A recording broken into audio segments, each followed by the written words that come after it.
I'm so nervous. I'm so excited. Tail, the whole damn thing.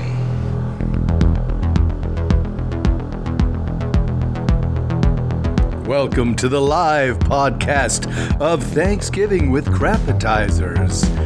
My name's Tyler Patton, and I'm joining Mike McCarty and... Wait, what was your name again? James Knight. James Knight. Beautiful. This is the Thanksgiving special where we're going to talk about The Happening by M Night Shyamalan. Oh, fantastic. The music's still going. You can say more if you want. Yeah. This Thanksgiving dinner is brought to you by Nairwan, where you can buy a Thanksgiving turkey on credit. I've never heard of a Nairwan. What is that? It's a grocery store. Hi, and welcome to the show, everybody. Happy Thanksgiving. Can we do that Yes. 4 more times, please? We get one more take, and that's it. This is our Thanksgiving special episode. We wanted to bring the whole family around the table, so Tyler Patton, our lovely narrator, is in studio with us. Thank you. Yes, I am. Actually, not in studio. I'm in a studio, not the studio. Right. Well, I mean, it's the age of the internet. I don't like it. No. I don't like Dungeons and Dragons remotely. I like to sit around with the paper and throw stuff at people. I don't like this. It's all wrong. It's true. I did. Okay, you outed me. I play D&D with Tyler remotely. I was saying I Not didn't around like the it. table. I wasn't saying we did it. I was just saying that I didn't like it. You outed us. I like to sit in a group with people and do math problems That is for fun. Yes. +7 +2 +4 is 13. My Vorpal sword, I roll a 19. It's a decapitation. Yeah, I shouldn't make fun. I've been playing that game for 40 years. So Yeah, and I have as well. So, Tyler, how long have you been playing D&D? 45 years, maybe. Hi, and welcome to the D&D podcast. How are you guys doing tonight? Let me roll and see. we Fumble. can't do a D&D podcast. We would get crushed by the competition. I got an 11. I don't know if we'd be crushed. I've seen some 11. of those. I've seen those podcasts. They're not very podcast worthy, if you ask me. It's true. It's true. But they got chicks. So, yeah. They got chicks. We don't have chicks. No, Not yet. Yeah. I mean, geez, this is only episode 7. Yeah, they're lining up by episode 8. Yeah. What is it? First you get the money, then you get the power, then you get the women, right? So we're like partly to step 1. No, a little bit. Quite. You don't need any of way. that. You don't need any of that. You just show them the... Look like a fucking lizard. Get that out of your tongue. You look like a lizard. I said a sanitarium, not a sanitation. Man. Or is it the other way around? Oh, now we're doing Brian De Palma quotes. Oh, yeah. Somebody get their bare breast out. Tyler, Yeah. you're new here. It's your turn in the shoot. Yeah. Come on. We'll do a video to us. podcast. Oh, There it is. Oh, Billy. Billy. See? He works well in the family. I told you. Nice. Nice. Midnight Express, also written by Oliver Stone, right? Yes. Yeah. Yes. We're crossing it all over. Yeah. Also, that was in... there's a comedy, and he did it. He said, don't do that. Yeah, gonna get you're me talking killed. about Will Smith in Helter. No, not Will Smith. Not Helter Skelter. Not Will Smith. Will Smith in Helter Skelter. Jesus, Hollywood will remake anything these days just for a buck. Where are all the original ideas? One of my babysitters was in Helter Skelter. Really? Kathleen Hughes. She had to put the fake swastika on and a bald cap and everything. Nice. That's great. Tyler's old school Hollywood. Yeah. Yeah. He worked on The Fog. I did. Yeah, I did. Really? Yeah, I was 13 years old, and I was going to say, you are ancient then. yeah. I was 45 years old. I'd been in the union for about 30 years because they started when I was 15 down at the docks. So they needed someone to come to work on the fog. The prop assistant, Kathleen, was working on it, and she had to pin worms, the earthworms, on their faces. They had to like put them on the masks for the faces. And I'd been Wait. This is the same Kathleen who was your babysitter just a second ago with the bald cap and swastika? All the Hughes family. Okay. Kevin Hughes, Kathleen Hughes, Maureen Hughes, and the Mathesons. It's a whole story. Anyway, this story is about the worms. Like Tim Matheson? Melissa Matheson, who wrote E.T. I coined the phrase penis breath. Can we just move on? Worms, Roxanne. So she knew I was fishing a lot, and I'm a fisherman, and she needed to do it. She couldn't do it. She I can't deal. I was up all night trying to touch the earthworms. Can you come down to the set? I said, no problem. So I would sew them on the like stupid latex and fabric. It's just the masks weren't that fabulous. Sure. Whatever they had used, I think they used like It's probably foam latex. yeah, but there was like potato stuff. sack in there or something like to give it. Oh, like burlap. Yeah, it was burlap to give it that sort of thing, and then so I would just tie little worms on there, and then that's what Nice. they used. And then like they weren't moving enough, so I just tightened it a little bit and torture the worms. Oh, my God. Lovely. That was back when you could torture worms. It was before the worm rights movement. And we did that So in you were stereo. You were just in Budapest, right? I was You in were Budapest. In a bathtub full of ice. How's your kidney doing? Yeah, how's the kid? Oh, it's good. It's good. No, they took a piece of my liver, so it'll grow back. So I'm Nice. okay. Yeah, it was good. I did a lot of firearms work, tons of stuff, running like 30 guys with starting them in cars. Then they run out, and like some with belt-fed machine guns, and then other machine guns. And I have like 3 or 4 local guys trying to help me, and they sometimes were helpful, and sometimes they weren't so helpful. Nice. Sometimes they go away, sometimes they wouldn't go away. We have some downloads in Budapest. Maybe you told some people about it. Oh, okay, yeah. I did. Yeah, I did a big, I dropped my sheet out and had a big thing, and it was great. It was a big rally. That's pretty great. What show's that going to be in? Dark Wolf, Dark which Wolf. is the Terminal List, the Chris Pratt Terminal List. This is, Terminalist prequel. yeah, with Taylor Kitsch, who I just did a whole other movie with. Yeah. I had just done American Primeval, January 9th. We got a release day Oh, nice. on Yeah. Netflix. Yeah. That's the one where I thought that was going to be on Max. It'll be good props. Yeah. That's the one where I made the fish with the suck-outable eye, right? Fish with the suck-outable eye? Yeah. Tyler wanted us to make fish that looked like cooked fish, and they were going to suck out the eyes on camera. And did you make the eyes, or did we make the eyes and send them to you? I made them out of marshmallows. Gummy worm, right? Marshmallows. Okay. Marshmallow innards. Well, that's Marshmallow innards, pleasant. and then got them all wet, and then I think I put like a little dollop of olive oil on there. Nice. Marshmallows and olive oil. That classic combination. Yeah, that's Yum. This is perfect for the Thanksgiving episode, though, because obviously you've made a lot of edible props. Then, what are some of the highlights? What are some of the best, worst, grossest, weirdest things you've ever had to make for people to consume on film, Tyler? No, we just did in American Primeval. It was a heart. We had to do a liver, and they shot the liver, and they didn't like the liver because we shot it, and it was night by the fire, and it could have just been anything. It looked great, and it was perfect, but it's just a bunch of bloody pudding, basically, that, you can't see. So then they changed it to a day scene, and they changed it to a heart, which Tammy, my assistant on the show, the food stylist, also my wife, I was gonna say assistant. She's gonna fucking kill you. I know. If she hears this. She won't listen to it. I'd have to put a gun to her head. Anyway. It was really. I just got an email from Tammy, a new listener.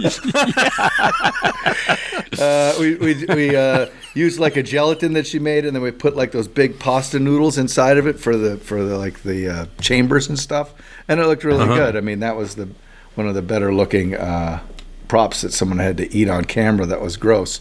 A challenging one that I had, one of the most challenging one was to do big beluga caviar, and it was Charlie Sheen, and he pulls open the can, and he just eats it, and everything I was trying to practice with would turn him purple or blue or whatever.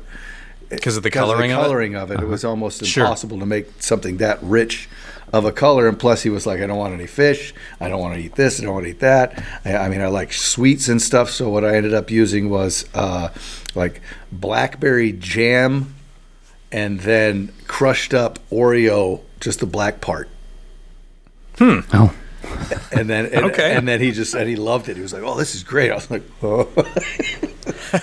I thought it was disgusting, but he's just really, he's one of those guys who runs off rocket fuel. So, yeah, tiger's blood. Tiger's blood. So I think that was what it was. Well, that's what the Oreos turned into, tiger blood. So, nice, awesome. Any? Did you ever have to give anybody anything like what's it, like balut? Like that rotting duck egg. Balut. Yeah, that's why they call it that. When you eat it, you go balut. I've never had to do anything that was actually everything that was not kosher. No one was really going for it. None of the actors would try it. I had Halle Berry do. She said, "Oh, I can eat tuna fish, all day." I said, "But we're going to be filming all day. I know you say you can eat it all day." She's like, "No, I can." And I'm like, "Okay." And after about 3 hours of her eating tuna fish out of the cans, because she's running around her apartment with the cats and Catwoman. Is this Catwoman? Yeah, the good one. Yeah. Yeah, the good one. The props were good. She's, and then after about 3 hours and we're moving the camera, she's like, "Hey, Tyler, I'm like, we'll go to tofu." I have it. Yeah. Surprise.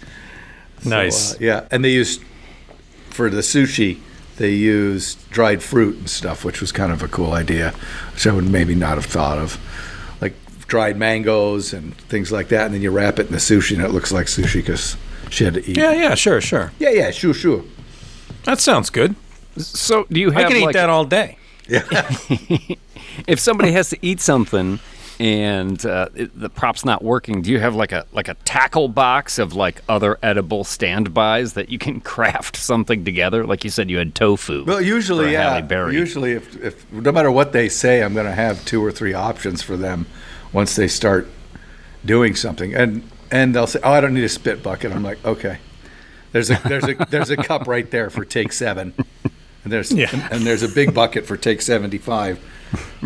I don't want to eat that anymore. Oh, John Ritter. I had my mom in as the food stylist. It was called.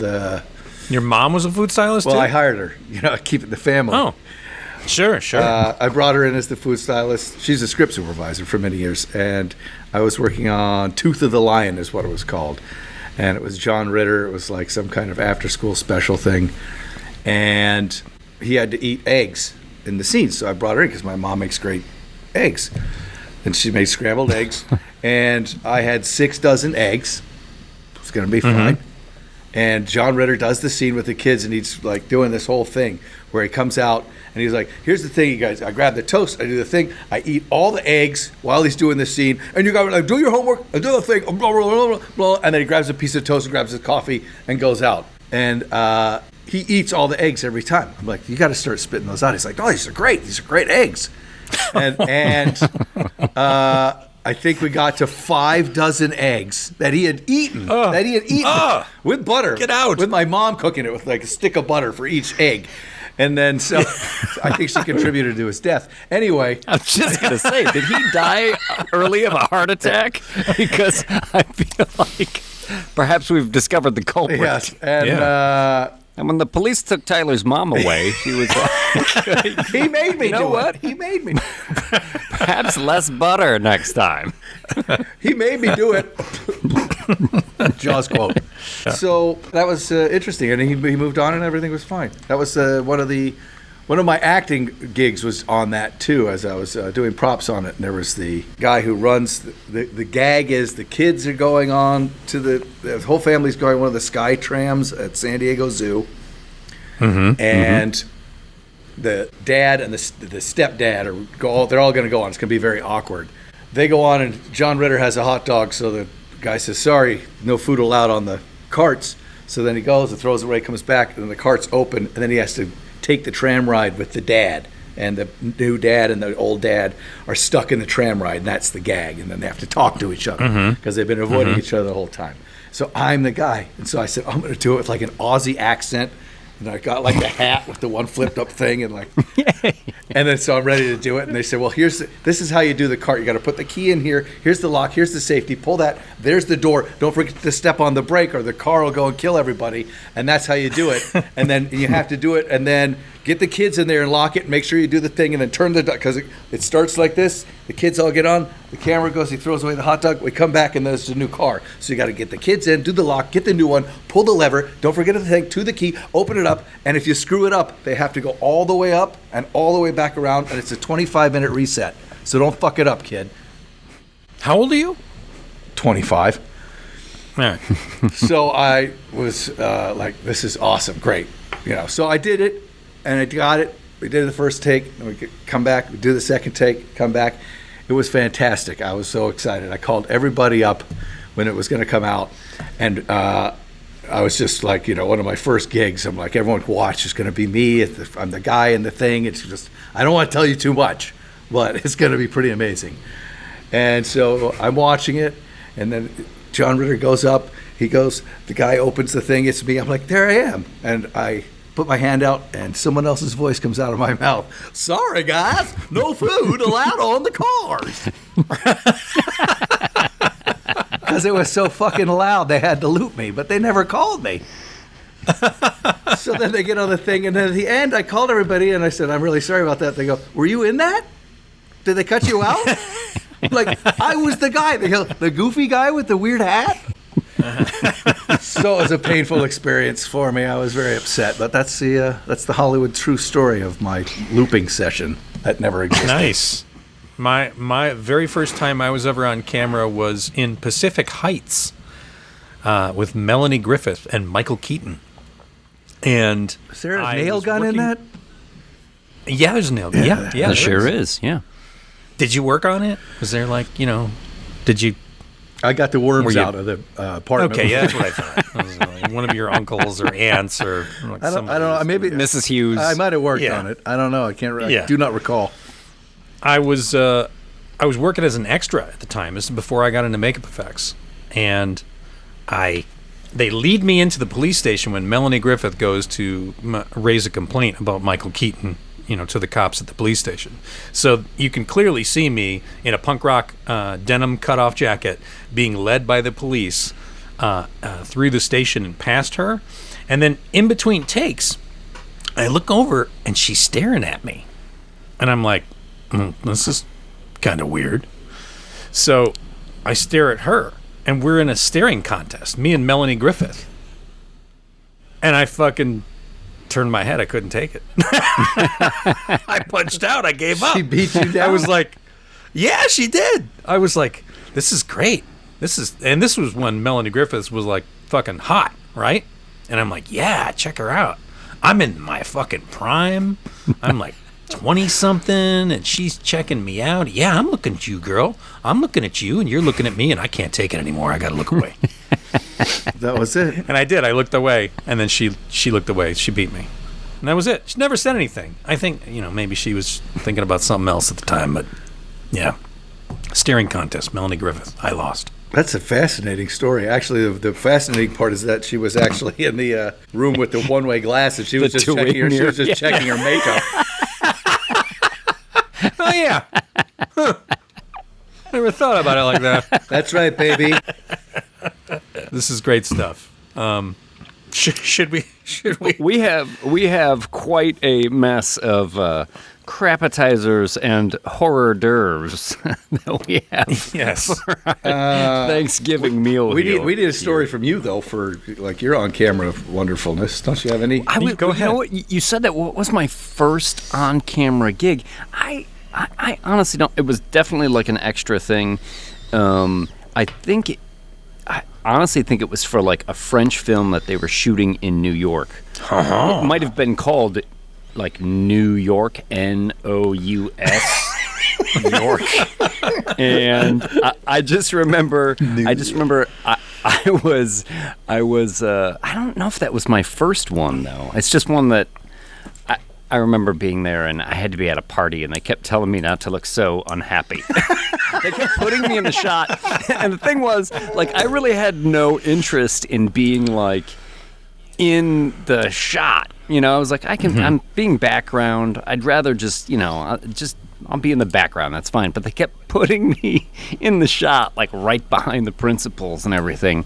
And they kept telling me, like, yeah, it's a party. Have a good time. Smile more. And I was like, okay, I'm having a good time. But it's like, it was like an overnight shoot on the rooftop of this place. It was like a cold autumn night in New York, and everyone's supposed to pretend like it's summertime. And we're all Take your shirt off. Have a good time. Yeah. Get in the hot tub, kid. Yeah.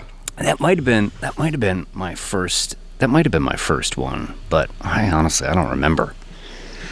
Nice. That's a good one. That's All right. We have all passed the test. We are still we are alive. here. We are industry professionals. We're all Screen Actors Guild members, if I'm not mistaken. We are all Screen Actors Guild members. Yeah. Hell yeah. Well, story time was good tonight. Yes, yes. That's what you want. Oh, speaking of what you want, we asked people, some of our listeners, we posted on the Patreon, we posted on the Discord, and asked people to send us some crappetizers, which are small little Twitter-sized reviews of bad movies. We asked for bad movies only because tonight it's Turkey Night, Thanksgiving, Turkey Night, bad movie night. So, without further ado, Tyler, do you have the list? Crappetizers. Yes. Yes, use your narrator voice. The aroma is heavy in the air. Thank you. What is our first hors d'oeuvre? The Knowing. Director Oh, Alex Proyas. Starring Nicolas Cage, Rose Byrne, and Liam Hemsworth. Mm-hmm. This movie is a knowingly bad film. very good. The Knowing is a convoluted concoction of cosmic confusion. What starts out as a truly intriguing science-fi film is quickly derailed by what seems to be plot points pulled from a hat by a monkey, made worse by Nicolas Cage overacting, which is so over the top, it's almost knowingly bad. KC. That's from KC, The Knowing. Nice. I haven't seen that movie. That seems like kind of recent. Rose Byrne's in it. I remember seeing that movie, and I do believe it's not great. Is that the one where he knows the future, like just by a minute or something, by 10 seconds? I think that's next, isn't it? Or is that no? I can see the future, but only like 10 seconds. Yeah. I think we're writing that movie, right? Green light. I think Knowing was in the Nicolas Cage in like income tax or tax evasion trouble, so he had to make like 14 movies in 2 years. Oh, yeah. It's just going from one Bangkok Dangerous. And Well, that was a good movie, next though. and- Oh, Bangkok Dangerous. That's right. I forgot about that movie. I mean, that sounds like Everyone was like, what? Yeah. Is he in that? Is that really him? Yeah. That sounds like a ladyboy nightmare. Yeah. That one. Bangkok That would have been a Dangerous. better title. Ladyboy nightmare. Thanks, Casey, for sending in that wonderful crappetizer. What's our next hors d'oeuvre? Deathbed, the bed that eats. Ah. Director George Barry, starring nobody. Okay. It's just a blank Here we go. Sometimes a bad horror plot is saved by its special effects. Not this one.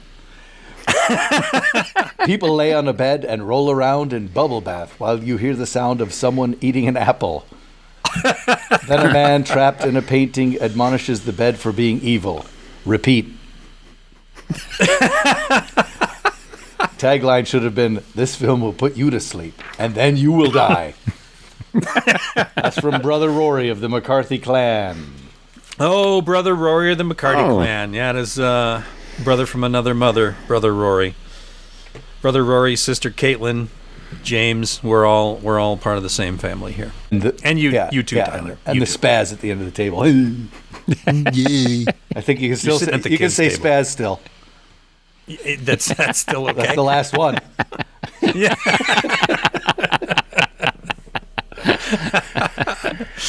All right, we got one that's pretty contemporary here. Saltburn. Oh, Oscar nominated. Yeah, Oscar nominated Saltburn. Yes. Made it to the crap appetizers. Yes. Fantastic. By Emerald Fennell directing, starring a short guy, a tall guy, and Rosamund Pike. This movie is like a warm bath.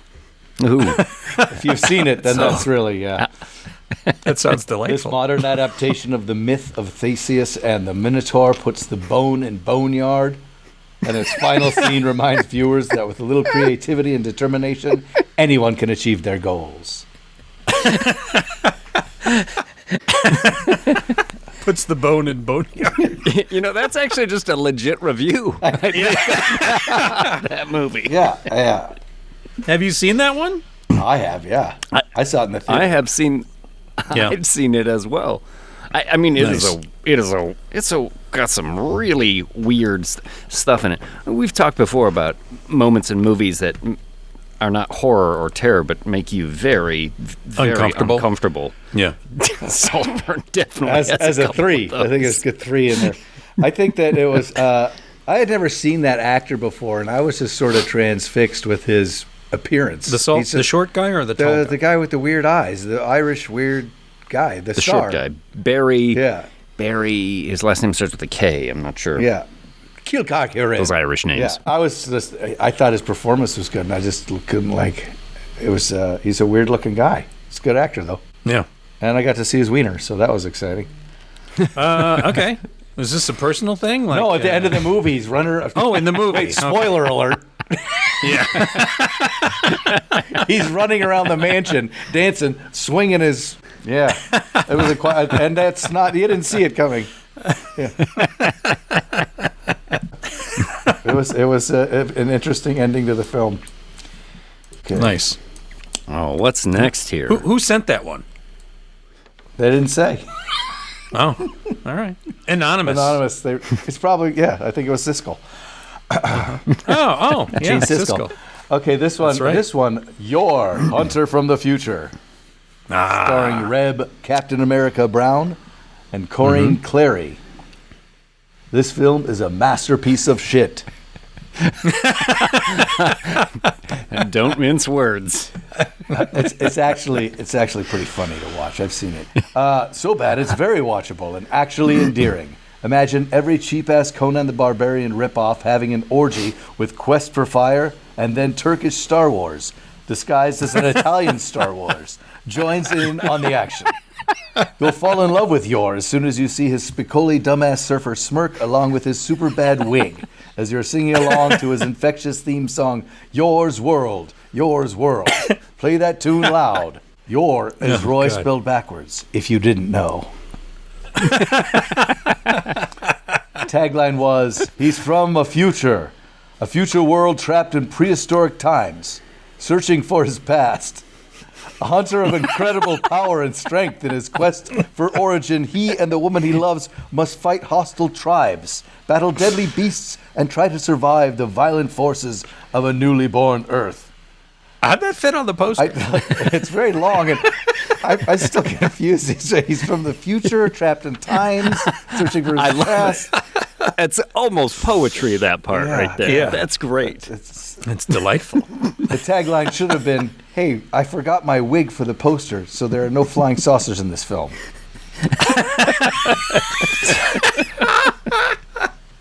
Side note, this was 1974 Argentinian comic book turned into a 4 or 5 hour miniseries shot in Turkey by Italians and then condensed to this 88-minute American feature film. Holy alphabet soup. That's from Patrick. From Patrick. It's- I've seen that one too. I saw that one when I was a like kid. Star Wars ripoffs in there because they have like the long shots of like the Death Star or whatever. ship yeah. passing over. And they're shooting. They're shooting and they have the red lasers that are just like hand drawn, and they're like shoot the cavemen, and it's just really Nice. I Awesome. think At one point in that movie, he like has killed maybe some sort of pterodactyl thing, and he grabs it by the feet and jumps off a cliff and uses it like a hang glider as he goes, as he soars down to. Did they just have him going like this? Did they have a close up of him, or did they put a guy on a hang glider and like this glue some wings on it, like for that long shot? I don't know if it was just like some model they shot from afar. I can't imagine they would actually have a budget to have a hang glider in that movie. So, Tyler, we got a couple of late entries into the Crapatizers Horror D'oeuvres. So I'm going to read one of those that we got as soon as I can find it here. So this one actually has a Crapatizer title of Codpiece and Bowie Thai Pasta. Oh. And it is speaking, of course, of 1986's Labyrinth. Oh. Directed by Jim Henson, starring David Bowie, Jennifer Connelly, and some wizened old Muppets. And it says, David Bowie's Gene Genie has never been more prominent as Gareth the Goblin King's codpiece threatens small children, Jennifer Connelly, and all Muppet kind. Oh, to threaten Jennifer Connelly with a codpiece. I mean, that's a thing. The tagline was, where everything is possible and nothing is what it seems. But the tagline should have been, your kids are gonna remember David Bowie's dick. Pairs well with The Dork Crystal, The Muppets Do Manhattan, and Fraggle Cock. Who wrote that one? Very well done. That was sent to us by Lenny LeCavalier. That's good stuff. Sounds French. That's good stuff. All right, you can take it away again. I got a couple more, but we'll spread them out. What was that movie that Jim Henson won with the vulture creatures? Dark Crystal? Dark Crystal. That didn't work. Yeah. They didn't work. When I saw it, I was like, that doesn't work.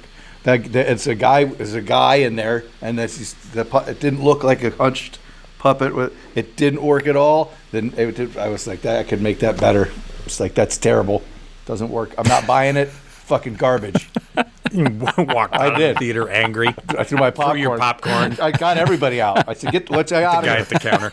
Is anyone here buying? Turn the lights Is on. anyone here fucking buying this? Let's get out of here. I was 9 years old. Jim Henson, what do you know? What do you know about puppetry? Next one. 13 Ghosts. 2001. Director I worked on this Steve one. Beck. Oh, you did? I did, yeah. Starring Tony Shalhoub, Shannon Elizabeth, F. Murray Abram, Matthew Lillard, F. Murray Abram. and Ra Digga, which I guess is a person's name. It says, I guess that's a person's name. I'm not. That wasn't me. That's You didn't say no. I'm reading that. This movie is unmistakably 90s horror. Sneak into your neighbor's yard and find a 23-year-old dog turd. Wrap it up in gold leaf, plate it, and add a scoop of caviar, and finish it off with a drizzle of béarnaise sauce. I don't know how you would do all that, but It's pretty elaborate. a genuinely fun, flashy film with a turd for a premise. Spoiler alert, a possessed man builds a mechanized glass house prison for ghosts, which he intends to use to complete a satanic ritual. Cue the family reunion in the glass prison. I swear it's more fun than it sounds. But it doesn't suddenly make more sense. Pairs well with Ocean's 11 and 12 Angry Men. Hey, that's good stuff because it's like 13. Okay. Yeah. Where'd that one come from? That one, I don't, is that Peter Zahut? Pete Zahut? Yeah. Is that who it Pete was? Zahut. That's it. That's what it says. It says Pete Zahut. Nice. Well done, Pete. Yeah. Richard Gozinia? Okay. Yeah. Albrecht Yornik? Reeker, 2005. Director David man. Payne. Starring Devin Gummersall, Derek Richardson, and Michael Ironside. I like Michael Ironside. Oh, Michael Ironside. Everybody likes Michael Ironside. Tagline, if you can't breathe, then you can't scream. This movie is horror slasher stinker. Let's see here. Hot youngsters stranded on a desert road trip, stalked by a deadly smell.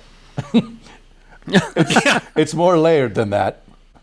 Oh, no, it fucking isn't.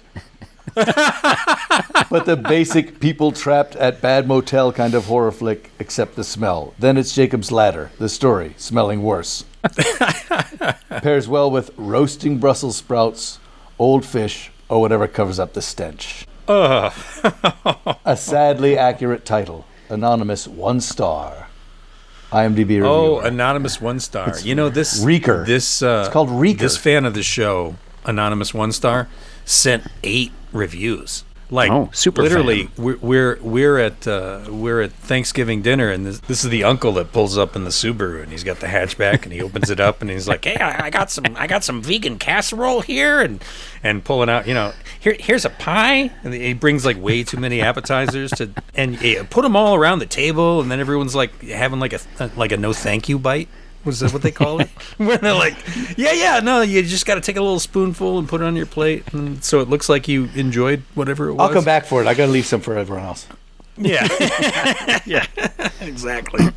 I love the enthusiasm of sending eight reviews. That was fantastic. We didn't use them all. We're going to use some of them later in another show. But yeah, fuck yeah. Yeah, thank you.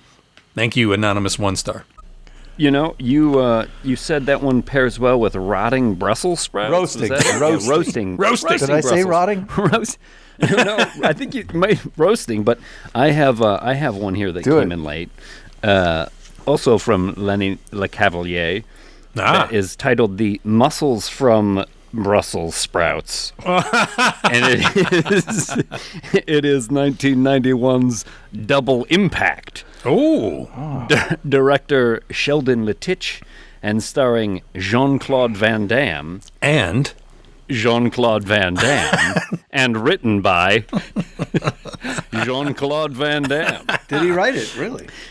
Yeah, there's only one thing better than one Jean-Claude Van Damme, and that's no Jean-Claude Van Dammes. But this movie has 2, as Van Damme plays twin brothers out for revenge, and once and for all answering the age-old question, how many vans could Van Damme damn if Van Damme could damn vans? The tagline was, "Feel the impact," and the tagline should have been, "Van Damme me once, shame on you. Van Damme me twice, shame on everyone." That was a good one. yeah, this Le Cavalier guy's good. Is he a forward for the Toronto Maple Leafs? Yeah, it sounds like it. They call him Cavi. Yeah. Okay, next one. Boar. Boar. B-O-A-R. Boar. Rated R. That's no. Let me just say that it takes balls to name your movie Boar. Yeah, it does. You're asking for reviewers to dump on it. Okay, so this is Boar. Director Chris Sun. Starring Bill Moseley. Nathan Bill Moseley. Jones. John Jarratt. Tagline.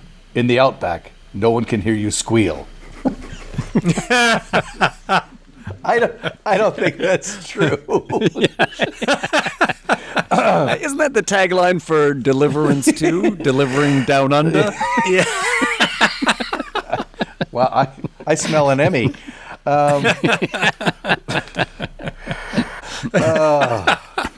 This movie is giant hog horror as opposed to giant hog porn. Totally different genre. It's a different genre. Thanks for clearing that up. I'm well aware that's a different genre. I'm not saying these things. This is what's written on the page here. Pairs well with chitlins, shrimp on the Barbie, and a skewer in the left ear. So bad it makes Reeker smell appealing. This complete giant pig, more fake than the Pink Floyd concert float, should have remained down under a pile of rock. Watched on Shudder, yet oddly did not once. The most horrific thing about this pile of sewage is that there may be Boar 2. IMDb review, anonymous. Oh, all right. The last one. This one came to me from someone whose name is you, Mike. Which I feel might be a personal Attack at me? jab. Perhaps. Oh, wow. I got to get ready because this one's gonna hurt me too. Okay. This also comes to us from Down Under, and it is 1985's Mad Max Beyond Thunderdome. Oh. My Directed favorite by- movie. Directed by a couple of Georges, Miller and Ogilvy, starring Mel Gibson and Tina Turner. This movie is the most cliche of genres. Family-friendly post-apocalyptic adventure. Here it is, ladies and gentlemen, the perfect film. I could almost taste the dust in my mouth. This movie is so realistic and immersive. The idea to bring children into the forefront of the Mad Max universe was a stroke of brilliance I can't put into words. If adults have to deal with the misery of the wasteland, why not kids? My only gripe is that this movie was rated PG-13, so it was a little too much for me at times. Folks, if we could ease off the gas a little bit and make it into a nice, friendlier PG, that'd be great. That's what the Mad Max universe is about. Easing off the gas. Well, I think. Actually, I haven't seen the other Mad Maxes, but why would I? It's all downhill from here, I'm sure. Hey, Mad Max producers, maybe next time, make it a musical? Pairs well with a mouthful of sand and a tepid glass of water.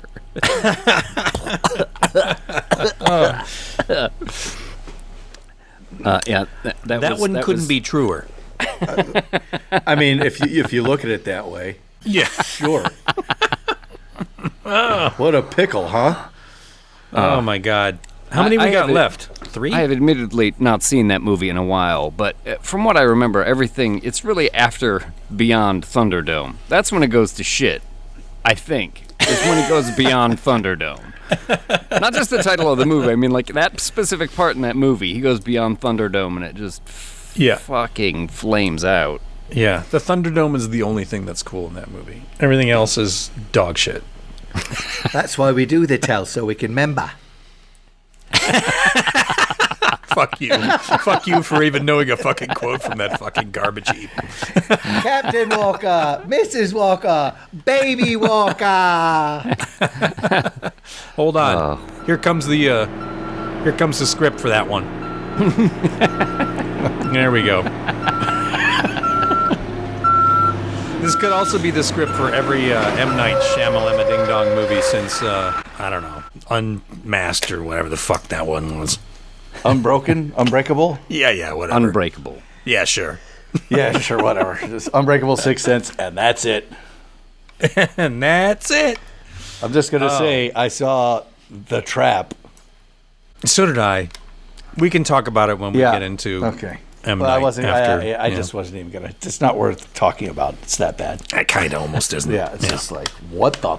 Yeah. Anyway, okay. Two more. Yeah, Two there's more. another one Two from more. Anonymous. Alien Romulus. Uh-oh. Hey now. It's not me. I just read these. Director Fede of the excruciating Evil Dead remake Alvarez, Oh, boy. starring a forgettable, diverse bunch of kids and Ian Holm, even less convincing and lifelike than the actual Ian Holm today. Because he's dead. Because he's dead. Yeah. Kick him while he's Yeah, down. sure. Yeah. Get him. Let's get him. This movie is weak, even from an Alien sequel. No, really. More a list of synonyms than a movie. Annoyingly generic young adults in space. Check. Reference and quotes from a film that happened after in the timeline. Check. Video game facehugger attacks. Check.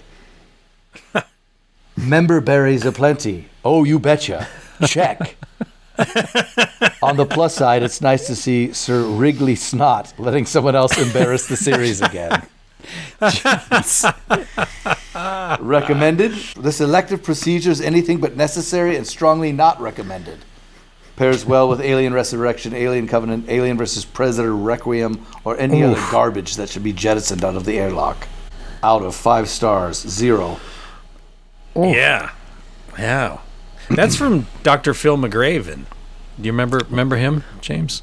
Wow. Yeah, Wow, old friend Dr. really? Phil. Dr. Phil McGraven. Yeah. He wasn't too happy with the old review. alien Romulus.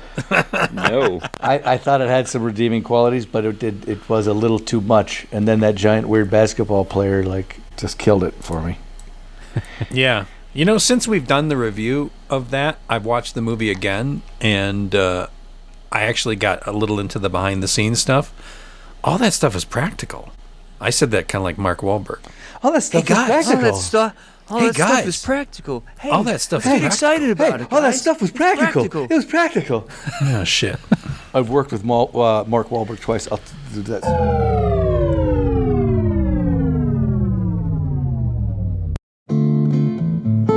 We are experiencing problems. Please stand by.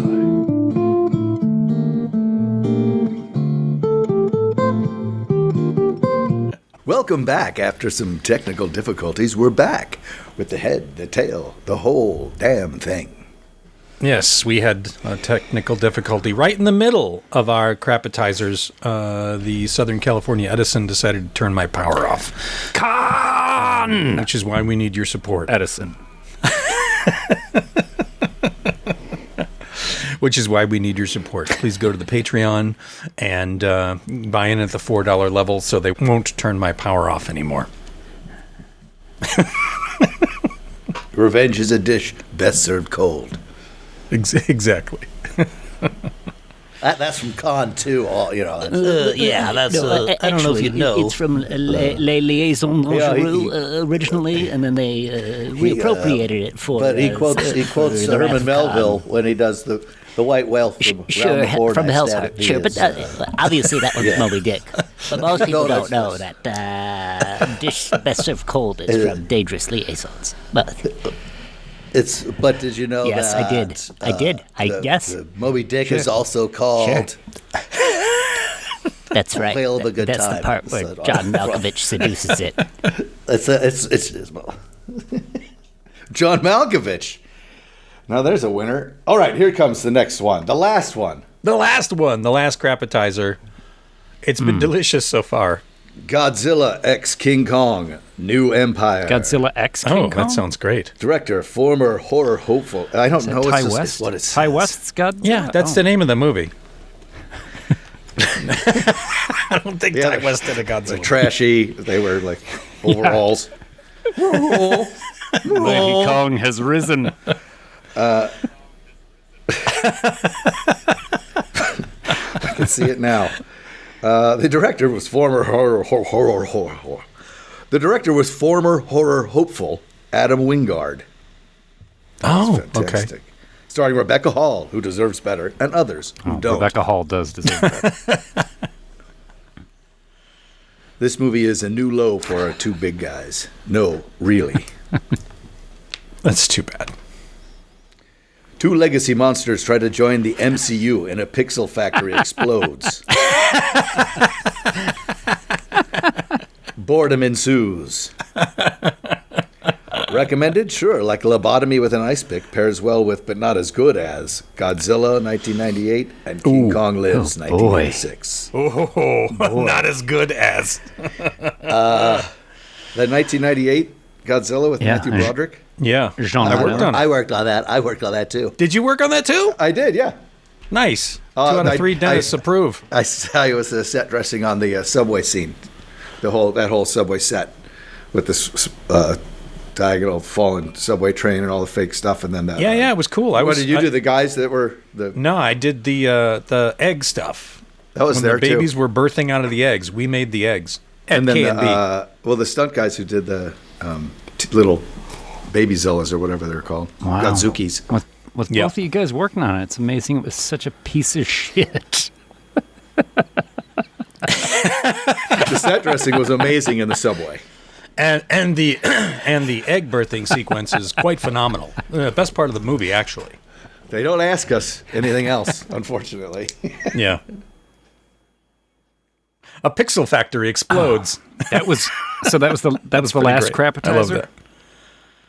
That's the last one. I was just gonna do a quick. Yeah, that was Dr. Phil McGraven too. I was gonna not write one up. I was just gonna talk about mine because it was Masters of the Universe, Frank Langella. which I found with Dolph Lundgren. with Frank Langella, because I love Frank Langella from Dracula. When I was 12 when I saw it again. I rewatched it. It does not hold up. It is not. I think the bat is the one they used from Gilligan's Island. Anyway. And the kite at the end is a kite. They just have a kite fly off. Yeah. So I'm like, what? But I really liked him. When I was 12, I was like, ooh, Dracula and their scary eyes. And then Masters of the Universe, and it was such a bad prosthetic he had on, and it was so embarrassing that it was the only time that I was embarrassed. And I walked out of the movie theater early. It's the only movie I ever walked out of early, besides Revenge with Kevin Costner. And I was literally at the Egyptian Theater walking into Hollywood Boulevard, and I was embarrassed that someone I know might see me come out and go, you saw that. Oh. It was it's a profound effect of that film. And I guess it was a little older, so it just didn't work out. What would that movie pair well with? Red Sonja. Oh, Yes. Okay. Good call. It's if Red Sonja really was a bad movie. there was that Beastmaster sequel, Beastmaster 2 Through the Portal of Time, and that would seem to be almost the exact same movie as Masters of the Universe. Because doesn't he come into like modern day? It probably is. Oof. Yeah. Woof. I might have left before then. Isn't that like 10 minutes in? Well, there you go. It's no time after time, I'll tell you that much. Movies we've walked that's out a good of. That's movie. That's a good topic, though. I think the only one I can think of is Ernest Goes to Jail. I think I walked out of that one. I was like 10 years old at the movie theater by myself, and I just said, fuck it. I went to Reedy's Pizza down the street and played in the arcade. Yes. I think the only movie I ever walked out on was House of a Thousand Corpses. Oh, you worked And that... I worked on that. Did you really? Nice. I built a tunnel. Now you're getting like a theme. A tunnel under. I did a lighting. Yeah, sure. And all that You've stuff. got the underground theme. That's nice. I was on location, and I was with Beth Hathaway at the time, and we were working on Spy Kids 3, I think. Hey, what's up, Beth? I think you're a listener. I hope you are. Anyway, we were bored all the time, so we would go to movies, right? And I chose this one. And it was about 20 minutes left, and I remember her looking over at me, and she goes, "Are we really staying till the end?" And I went, "Nope." What was the movie? House of a Thousand Corpses. Oh, yeah, that's not really important, man. Yeah. Sid Haig, Oh. Yeah, Sid Haig. The great Yes, who was Sid Haig, in, some would say.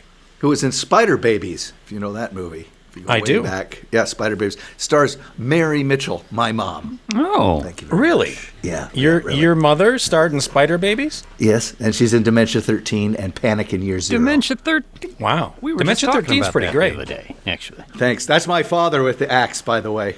Huh. No shit. That's my father with the axe, yeah. The things a I dream. learn every day about Tyler. I didn't Yeah. know that. You didn't know that? He's Hollywood royalty, Tyler is. Well, yeah, if you look at the Dementia 13, there's like a picture of my mom and dad in the car looking at each other, and you can see me in both. It's like a miracle. Oh, wow. Nice. Oh, should Yeah. we take a quick lobby break and then come back I'm and full on discuss the happening? crapatizers. I need to make some room here. We'll be right back.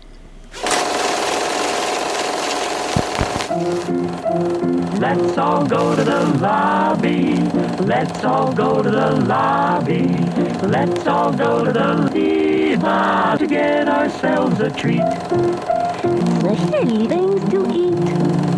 The popcorn can't be beat. The sparkling drinks are just dandy. The chocolate bars and the candy. So let's all go to the lobby to get ourselves a treat.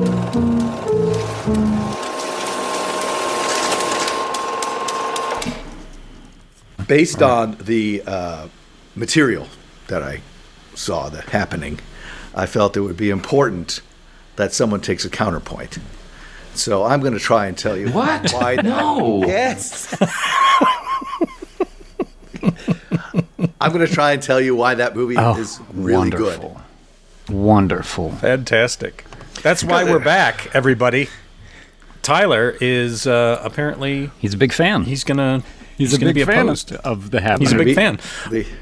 The Happening's advocate. So, what year's The Happening? Oh, my goodness. 2008 is my guess. There is phones, right? Do they have a few phones? Yeah. At the beginning? They got cell phones. So it's going to be... Yep. I don't know if they're good cell phones, though, because she's got that one that the guy keeps calling. Joey. Yes. Is it Joey?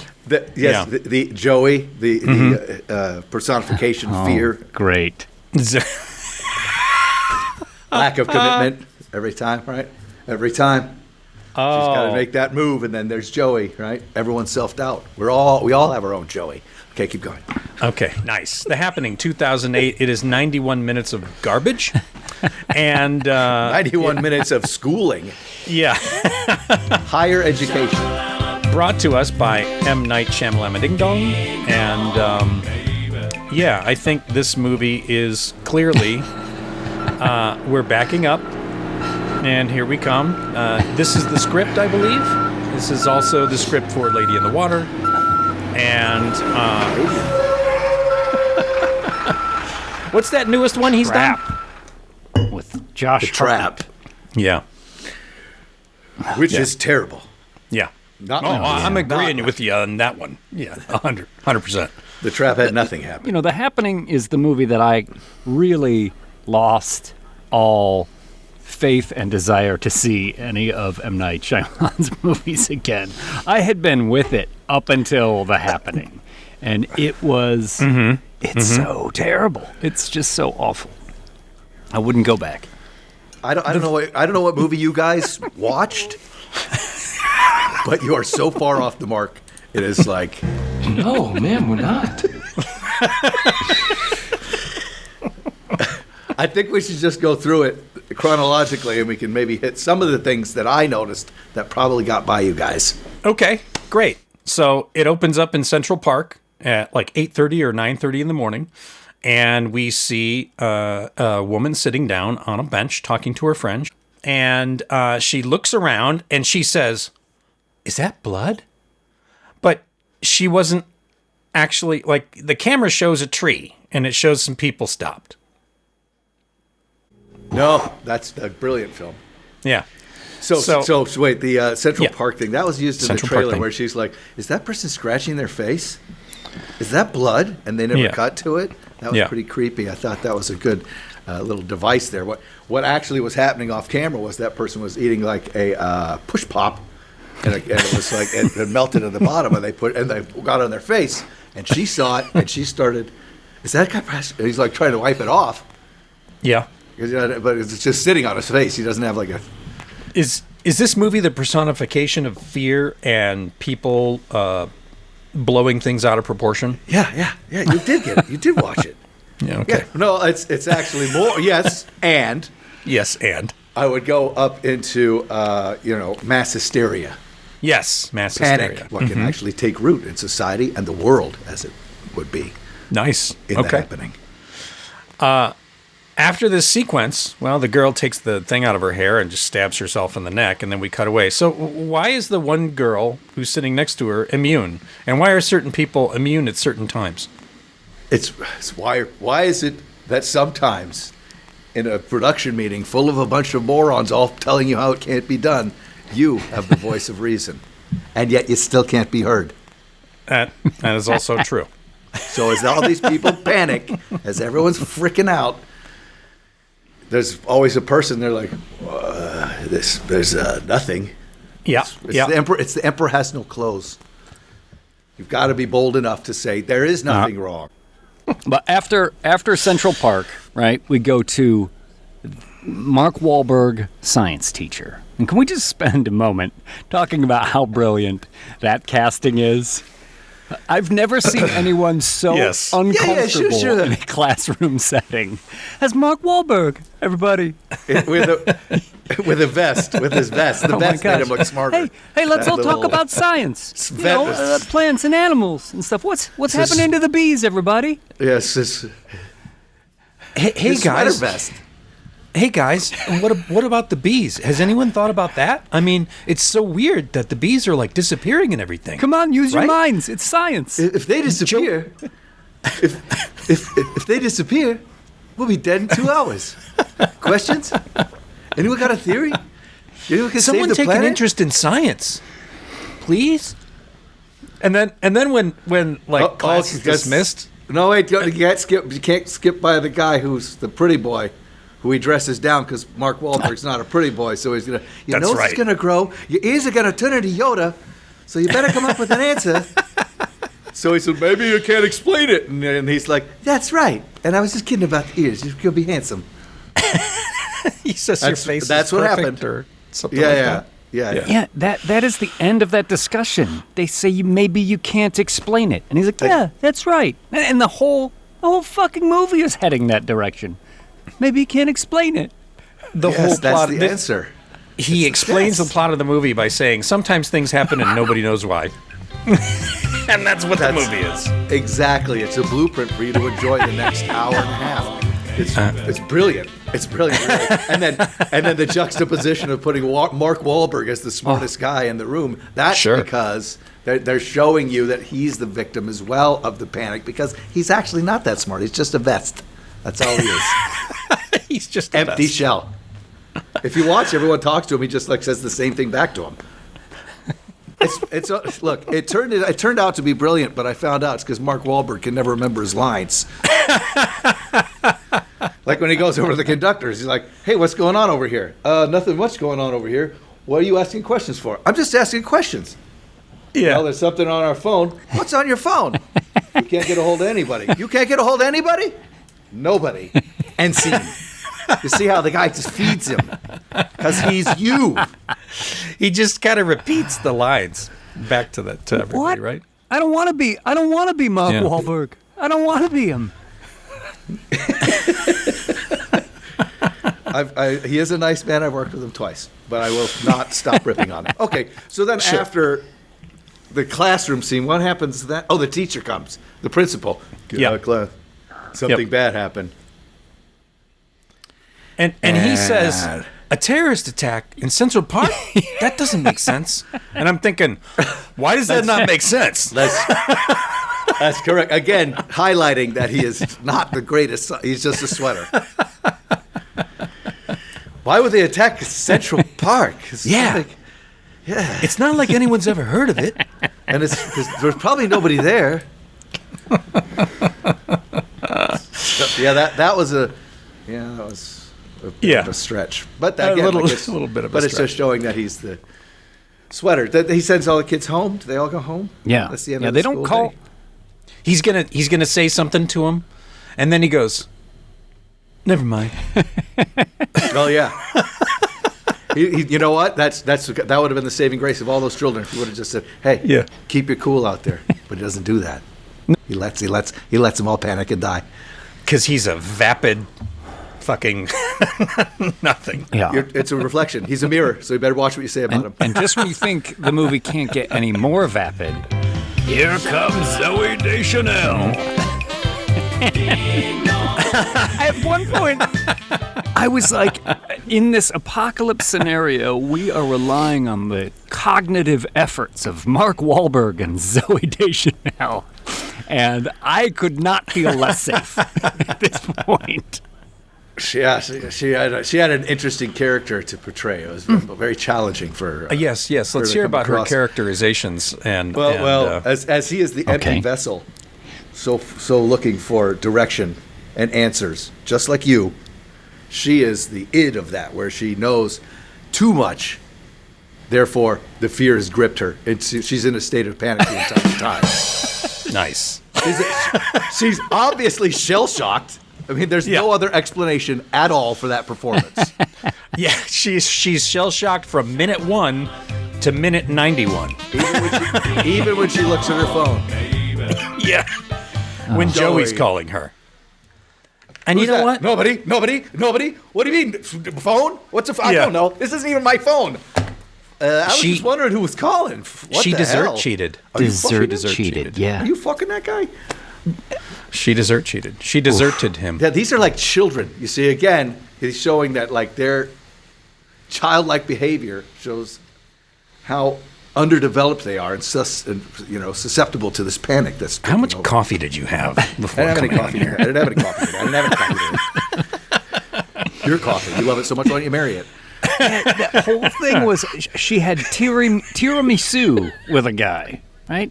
We had tiramisu one time. You Yeah. have to stop calling me. Like, how is that tantamount to cheating at all, ever? I felt like that detail must have been something she from M Night Shyamalan's life.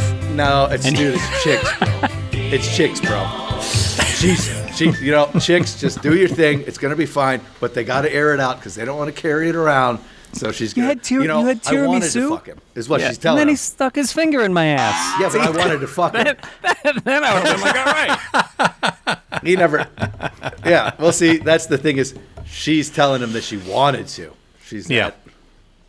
And that's again, Joey fear, reaching out to her every time. Wait, Joey, did we the go back? embodiment of fear. Yeah. Did we go Yeah. back to the New York with the construction guys? Sure. Which was actually seen too, I think. But I think it was a pretty good scene. I did like that one. That was again trailer fodder. if I was going to pick one thing out of this movie that I'm like, oh, that's a cool shot, it's the dudes jumping off the roof. Yeah. One after another after another. Well, it hits first, and they're like, "Oh my God, Yeah. it's Johnny!" And then they go, and then boom, boom, Yeah. boom, boom, boom, and then you have to Yeah. go, "La." yeah.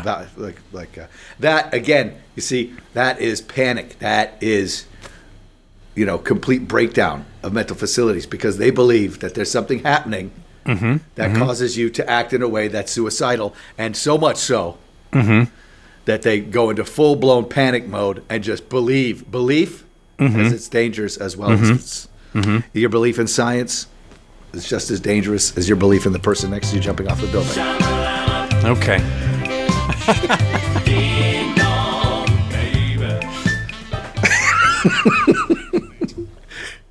Okay, wait. We got to keep going in order. So then they're out of Central Park, and I was just saying that's like the panic of somebody taking over, and then hysteria, mass hysteria. Mass hysteria, just like this episode. That's what's happening. Panic and mass hysteria. In the happening. That's why they call it the happening. Is that where the name That's comes what, because you're asked. Well, they couldn't call it what's happening because then they'd have to get Raj and rerun. And I don't know. no, that's good times. Yeah. Oh, what's happening? I didn't watch that. Oh, It's man. good times. Missing out. Shirley. Yeah. Hell yeah. There you Rerun, go. right? Rerun? Oh yeah. Yeah, you I know know. the Look at him rerun. go on this audio podcast. That was great. Give our listeners more of that, Tyler. Yeah. Yeah. Fantastic. Oh, happening So haters. it's the school, and they send all the kids back, right? Right. Yeah. And Yep. then we see Zoe Deschanel, and she's all Yep. worried and nervous. About everything. Yeah, as fear is trying to grip her. Sure. Through the phone as Joey. John Leguizamo does not seem like he's a good friend. He is, again, what is your ultimate fear? Is that your confidant outs you to your girl, right? Oh, He was such a weird, like, he's like, oh, from day one, I didn't think like this would work with you, because I accidentally walked in on her in some room, like you accidentally She walked in was on face full of chocolate molten lava cake and just like scarfing it down with a raspberry cheesecake with. She's getting ready to desert him.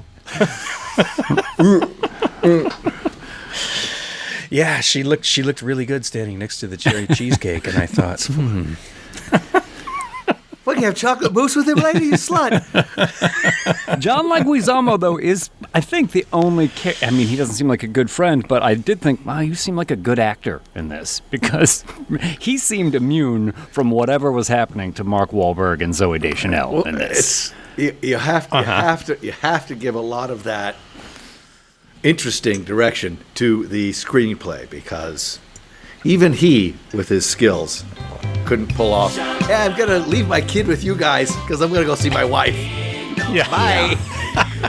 Even he couldn't pull out. He couldn't pull it. See, that's why they're showing you like this isn't real. This is all people's fear is taking grip of them to the point where they're making horrible, stupid decisions. I don't leave think the this kid. podcast is real. Leave the kid. Well, that kid is a secondary concern for everyone throughout this entire film, even really right bad. up until the very It end. really is. What? No. But yeah, Leguizamo. That's right. So they leave Philadelphia, and then the train stops. And they like everybody off. They sort of abandon everybody in some little town in Pennsylvania. Yeah, now what's up with those train conductors? Because, it stops in the middle of nowhere. They let everyone off, and Mark's like, why? Why'd you let us all off? You lost contact With who? Yeah, everyone. Everyone? Yeah. Yeah. And then the next line would have been, so we're just dumping you guys all here. Yeah, we don't know what to do. So I guess they might have had some more words, but they didn't cover that with the conductors. Maybe there were more talking. words in the script, the brilliant script. No, which- no. It's trimmed just perfect. Brilliant, Oh, it's perfect. trimmed just perfect. Yeah. Not room for another note. every syllable. 92 minutes would have killed this movie. What a dance it was to watch. Yeah. Interesting thing about this script too is the happening. I think follows Lady in the Water in the Shyamalan. Yeah. oeuvre, right? Lady in the Water. he plays a writer, right? He casts himself as he often does in the movie. He plays a writer in Lady in the Water, and the whole thing about that character is that writer is going to write something that will change the world someday. And then he follows it up with, No, ma'am, we're not. and then he follows it up with The Happening, perhaps the most lazily written piece of shit in his. I'm telling you, Well, you first- guys, you missed it. It's obvious. It did change the world if everyone would have known what they were watching. No. They didn't know what they were seeing. The diamond. But What? I do want to talk about the stones on Shyamalan too. To cast himself to write a script in which he plays a writer who will change the world. Yep. It's like, yes, I've written a part. Yeah. It's Yeah. incredibly handsome. He's got a 200 IQ and a massive penis. He will be played, of course, by me. That's what they all do. That's what every writer does. Very true. Very true. So they dump him in Podunk, Pennsylvania, right? Yep. Yeah. And is this is where Leguizamo leaves his kid behind, right? To get in a Jeep and go to Princeton. Yeah, well, no, because they all raid the market in some crazy like panic. They all go to the market and they're all raiding it, and then they all leave and get in cars. We need a car. We don't have a car. We don't have a car. Again, panicking. He doesn't need a car. He's actually at a supermarket in the middle of nowhere, which is a good holdup. They could have stayed there, like The Mist. In a market with Sure. food and supplies and all. I think it even had a Jenny going because the power's still on. So Yeah. no, we need a car because everyone has a car. Do you see it now? Do you see how everyone's making these wrong choices? Well, because the they're guy, panicking? every bit of what's going on in this movie, exposition dialogue is delivered by the news on a TV, right? It's like, oh, this is going on here. And then that one guy stands up and he goes, hey, everybody, this isn't happening 90 miles away. And they all go, like fucking dust. Boop. And, like a little cartoon roadrunner, as they're out the door and there's just little swirling piles of dust. Everyone's just headed 90 miles in any direction, I guess. Person-shaped hole in the wall. Exactly. Like a Mel Blanc cartoon. Whoa, look at that. That's yeah. crazy. He went up But- through the wall. But what Mark Wahlberg does get out of this situation by being left behind by everybody is hot dog guy. Yeah, hot dog guy. We're packing hot dogs for the road. You know, hot dogs get a bad rap. Got a cool shape. They got protein. You like hot dogs, right? Is he one of those actors that does what the other actor does? Because he sounds like he's doing a little Wahlberg there. You like hot dogs, right? At the end there, he's like, Tell your mother I said, hey. Speaking of hot dogs, just kidding. Take it easy. Oh. Yeah, when I watch it, I did think the next time I have a hot dog, the first thing I'm going to think of is, oh, it's got a nice shape. Yeah. Got a good nice shape. It's got protein. Nice protein delivery system. Now, to jump on Tyler's train of thought here, I did wonder if Shyamalan, with this little hot dog thing, was alluding to all the terrible things that we do to our body. Because hot dogs are notoriously like lips and assholes. Like, you're not going to defend the fucking hot dog, right? It's like the grossest meat product that you could consume. Yeah, it's sausage. Tastes great, but you don't want to see it being made. Just give me the sausage. Exactly. Well put. Well put, everybody.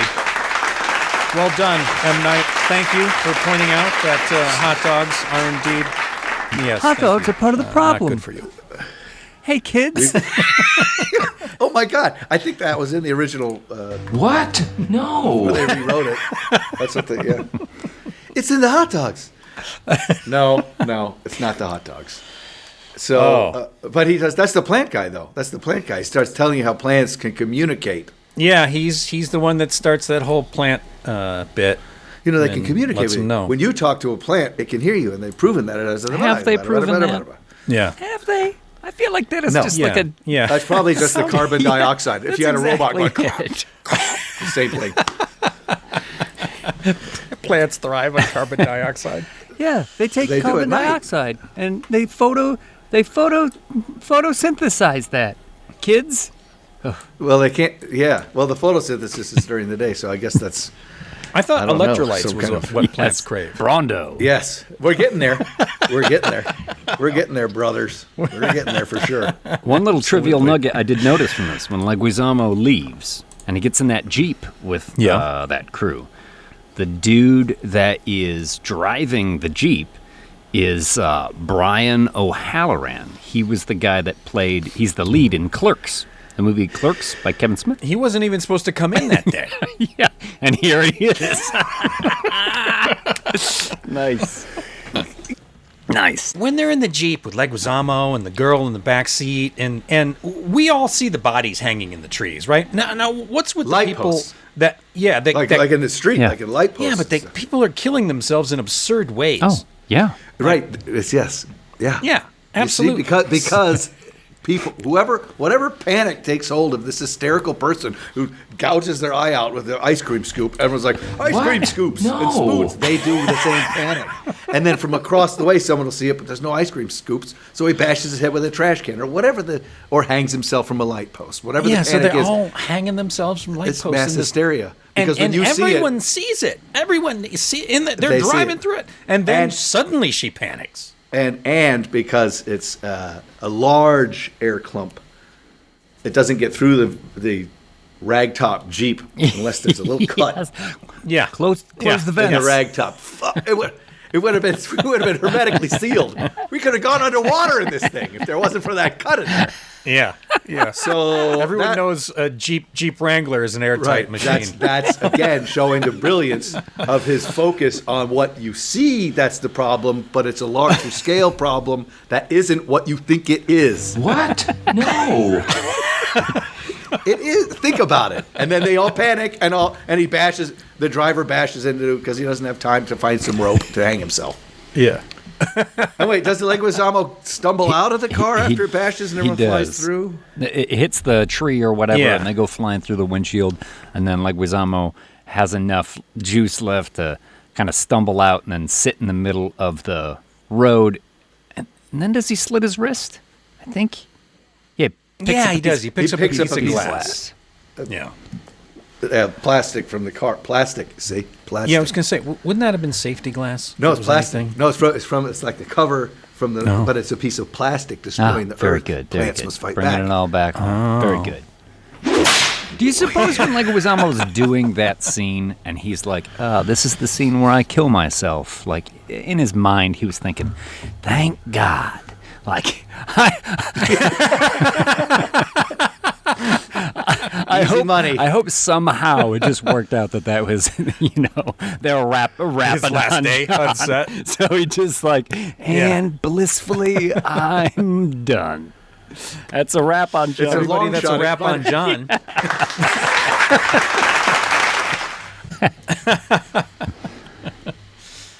Oh. So this kind of brings us closer to, I think, my favorite character in the movie, Betty Buckley. Betty Buckley making a return to the I to the forgot. podcast. Wait. I think you skipped the 2 kids that get the killed. red shirts. Oh yeah. The red You're shirt. right. Yeah, the 2 red shirt shirts. kids. Because that's when they're walking along, and the plant guy says, "Maybe it's the plants," because he's cross-eyed, but he's smart. See, Yep. Don't judge a book by its cover, but also don't listen to that guy. He's a freaking obviously an idiot. He says hot dogs are wonderful, and plants talk. So he's telling you the freaking answers in the movie, and nobody gets it. So then the wind comes. There's no and they say Shyamalan. the wind comes. Their wind. Oh, but there is. We'll get there. So the wind comes, and they split up because The wind. because plants can count. Yeah. Plants can tell if there's more than if the group is We big don't know. enough. We don't know what the group is because There's more carbon dioxide coming from one area. Yeah. They know there's more people there. Hey guys, yeah, And they can communicate, so they triangulate. Yeah. It's just like when they use your Wi-Fi in your house to make a Shyamalan. picture of you in there. maybe we need to be in smaller groups. Maybe we're trampling on the grass too much. Maybe. Shyamalan. Maybe we should carry each other so there's less damage to the grass. Everyone get on my back. They got these kids that they found, right? Because and then they split up. Everyone And then- pools into a certain area, and then they break off into groups. And then the groups all kill themselves because the wind hits them first. Yeah. Again, Exactly. because Mark Wahlberg planted the seed with them all. We have to break into smaller groups, otherwise we're all going to kill ourselves. So then they all run off. They get taken by the hysteria. One person does it. They hear the other group. One person probably just fell down in the other group. And like, what's that? Oh, they're all killing themselves. Kill yourself. They all kill themselves. Starting the lawnmower. But Mark- but Starting the Mark- lawnmower was quite a touch. That was a long way to go. Long way to go. Because everyone's like, oh, that's going to sting before you go out. Yeah. He has to start it up. He's got to put some weight on the seat so that the dead man switch gets deactivated, and then He's hook up. pulls it like 3 times. Just adjust the choke. Yeah. Put something He has to in the refuel steering it. He's wheel. like, I gotta check the spark plug. Yeah, all looking like this. Spark plug's no good. He's got to go to the hardware store, pick up some new stuff. All in a zombie state. He's bought the wrong gas. Oh, it's this 2-cycle. I gotta put the oil in it. Hold on, I'll be right back. Metric wrench.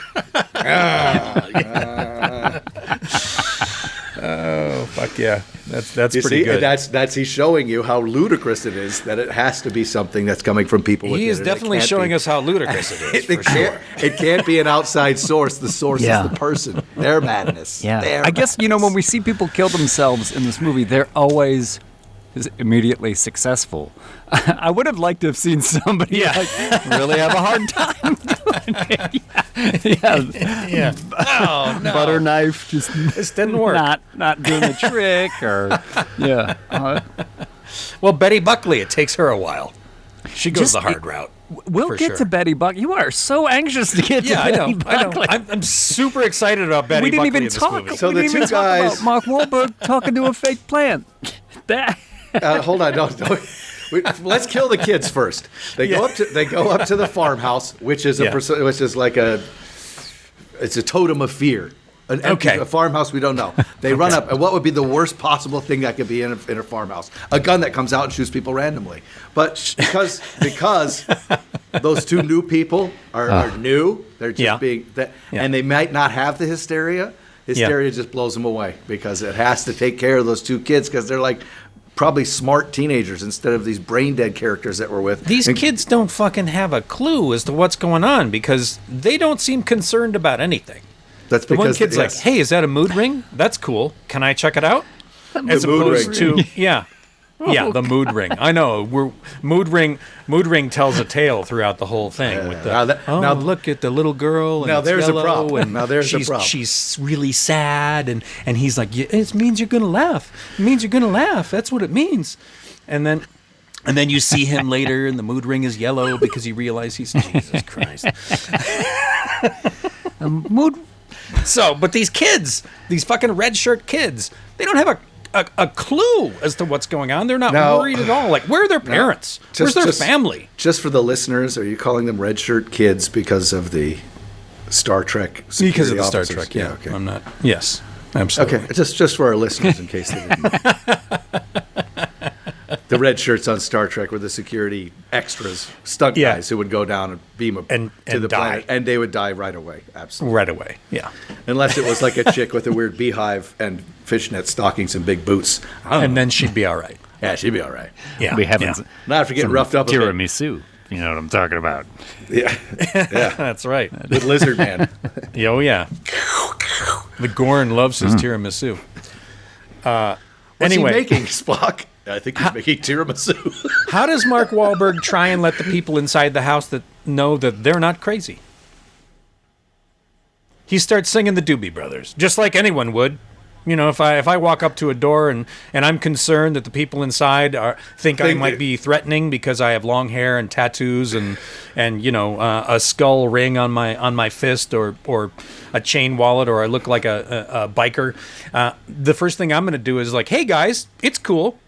Oh, Blackwater, keep on rolling. Well, not that song, because you're scary. Keep on shining now. No, because if you did that would be scary because that's in the frame of what you are. Oh, is it because it's like I look a murderer. like a doobie brother? Yeah, because it's like you're the murderer. Like, oh, Blackwater, you might. But if you sang some Taylor Swift or something, that might make them know that you're not crazy. I don't know a Taylor Swift song, but I would be willing to sing it in front of a stranger's house just to see what fucking happens. Proof that you're a body snatcher. I think what's going to happen is that someone's going to stick a shotgun out the door because you're obviously fucking crazy. Well, the guy inside's crazy, and he's also fear. He's, the ultimate fear. It's his death. Why didn't that guy inside turn the gun on himself?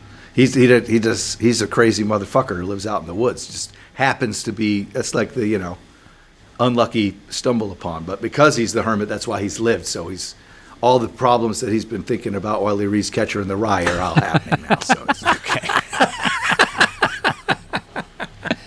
James, what do you think? Retort. Wasn't there more than one person in that house? I thought it was like, it seemed like there was there. Well, unless he's got two shotguns, like one in each hand. I felt like there. There was two people in the house at least. Why didn't they kill each other? Yes. Yeah. I don't know. There's some pretty bad special effects. What? No. He's about 4 inches away from the front of the guy, fires the shotgun, and then like 7 pellets come out the back of him at a like 3-foot spread. So it doesn't really. It's not. I was like lazy. It's no good. Yeah, lazy. And they run away, and then they're trying to outrun the wind pretty soon after this. I think like, oh here comes the wind. I don't think he actually says it that flatly. Like I don't think they ever say the wind is the bad guy. Yeah. but Shyamalan has made the wind the villain in this, and yes, he's trying to create fear out of it. The most running through the field, trying to outrun the wind. It's the most. They're just trying to outrun a guy with an E-fan. It might have been. No, that's one of those big Ritters because they got a lot of good wind on that. So and it's before drones, so a lot of those shots were probably hard to get. Big crane shots and stuff. Brilliant shots. Brilliant. And probably Zooey Deschanel when they probably did like a quick close up. She's like, "It's the wind." And then Joey's, because the fear's coming. So then Joey keeps calling. So then they run. Yeah, where was Joey? Joey's in the safe space. Joey was fine. In the right place. And obviously, despite all the panic, good cell phone reception still. He's still getting through. Yeah. Joey's just somewhere safe. Like, I guess I'll give you another call. Eating tiramisu by himself. One hand on a dessert just got tray. a scoop of vanilla ice cream. in one hand and his dick in the other. Hey, pick up. Oh, I've got my finger in the flat. Hold on. Pick up. Just Voicemail. tapping through the creme brulee, if you know what I mean. Oh, I could tap that Yoka if you know what I'm saying. Salamander eyeballs. I could tear that Misu. Huh? Yeah, you can. Oh my god! You dig it? So when does Mark Wahlberg I'm talking to a plant? Like when does that happens soon thereafter, right? Yeah, No, they go into a house They run from the wind. from the wind. And they close the door, and there's light leaking everywhere from the door. And they're like, does he Yeah. take a towel and push it to the bottom? Perfect. He does at some point. Done. Yeah, That'll do it. We are safe. That'll do it. Again, we can submerge this thing. Yeah. You can't run from the wind, and you can't run from your fears. You have to experience them, and then you can move forward. That's the message of the wind. Yeah. So yes, And it's Mark as Wahlberg. dangerous as you make it. You could be like rise above all of it, but the panic is going to take you over. Elliot Moore. Here he is. The plant. Just going to talk in a very positive manner, giving off good vibes. We're just here to use the bathroom, and then we're just going to leave. Yeah. I hope that's okay. He's talking to like a ficus or something. And then he realizes. Plastic. Talking to a plastic planet. Still doing it. We may have to pump that up later.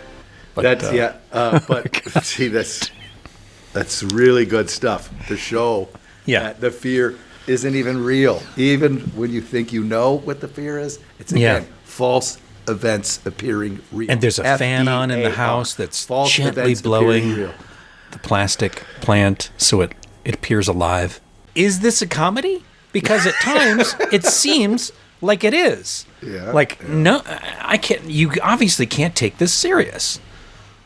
But it's not. You can if you watch it at a different level. Don't just be, You is he do have frozen? to watch it at a James different- Frozen. No, I'm again? not. I'm not. Yeah. Just Oh, no, he's consulting my notes because I took such copious notes watching. Oh, What do your notes say? well, now, well, You will wait, be, why you don't we will get be to the- thrilled, Mike, because the next thing I have in my notes is Betty Buckley. Yeah. So Betty Buckley. Welcome back to the podcast, Betty Buckley, everybody, who was in Carrie as the nice gym teacher and who was in 8 is Enough when I was a kid. I always liked Betty Buckley. Tyler, did you like Betty Buckley? I had a thing because she had that thing for Carrie, and I was like, she had those shorts on, bro. Yeah. As Those shorts as are pretty high. the PE teacher, and she was like, and that lip, and she lip gloss. wasn't afraid Yeah. to slap Carrie in the face. So she had No, she had wasn't. a little gas in that Would've tank. been a good wrestling match. She'd come at you. Yeah, yeah. She looks like she has a big skull too, right? I mean, I think she's like not a small Yeah. woman. She's not like Ariana Grande size. She's like Grande size.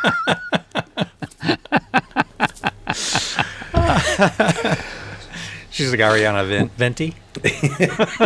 So Stupid three Betty languages. Buckley lives in a house like an outfitted like an Amish person, really. Like there's no electricity. Yeah. I think she's getting her water. She's getting her water from a well. Like she's an old lady who lives off the grid. And so Yeah. Another fear-based hermit. sure, I would think maybe if I'm following Tyler's logic here, then maybe she might get spared. But no. Yeah. No. You would think. Because she's exposed to other people's hysteria. Yeah, but he was keeping everything She's together. an easy He was mark. doing just fine. Yeah. And Zooey Deschanel was just making her eyes get a little bit bigger on every take and looking over to the left. That's why she's. Nice to see. She's reading everyone else's lines to see if it's her turn. But the fact, And the kid is with them. Zoe The kid is is waiting. with them this whole time. They've just been dragging this kid from place to place. Hey, if we go out, look. So that's why she's so adamant that they leave. Get out of here because they're the contagion.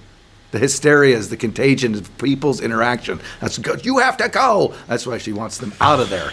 I think I'm starting to think differently about this film. Yeah, and then, just to show how safe it is, if you lose track of the fear, they decided to go outside for a walk and go over to the special talking tube building. Yeah. How about when she's on the... no, that was an earlier scene. I was going to say when she's on the tree swing. And he's like, maybe that's not a good idea? Yeah. Oh, my gosh. But see, if you're not thinking about it, if you're not interacting with it, it never happens to you. No one who's just like walking along, it just happens to. It's all reactionary. It's all happening? Yes. It's all because something happens and the next thing happens. So that's the happening. And Betty Buckley, just from the mere suggestive standpoint of people are going crazy and kill themselves because she hasn't talked to someone in 45 years. Yeah. First interaction she had with a person, they're like, everyone's killing themselves for no reason. She's like, get out before it takes hold, but then it takes hold and... She's more concerned about her lemon drink at first. Yeah, and she has so many books, you'd think she'd have a better way of killing herself than bashing through windows. Yeah. Are you eyeing my lemon drink? No, man, we're not.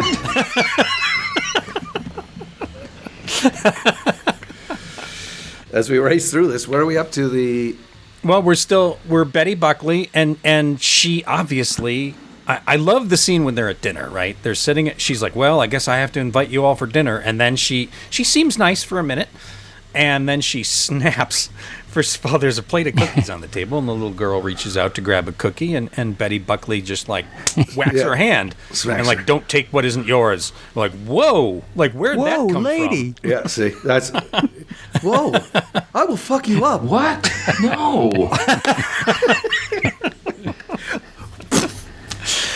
So, and then we're like, okay, she's a little nutty.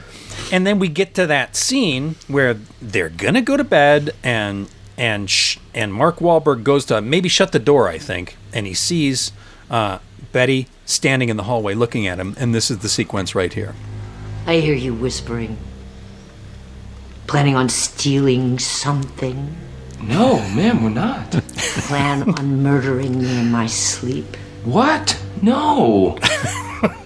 He's super convincing in that moment. He's definitely putting her at ease. What? No. This is when he first started doing the raised, furrowed eyebrows that he does now in every movie whenever he has dialogue.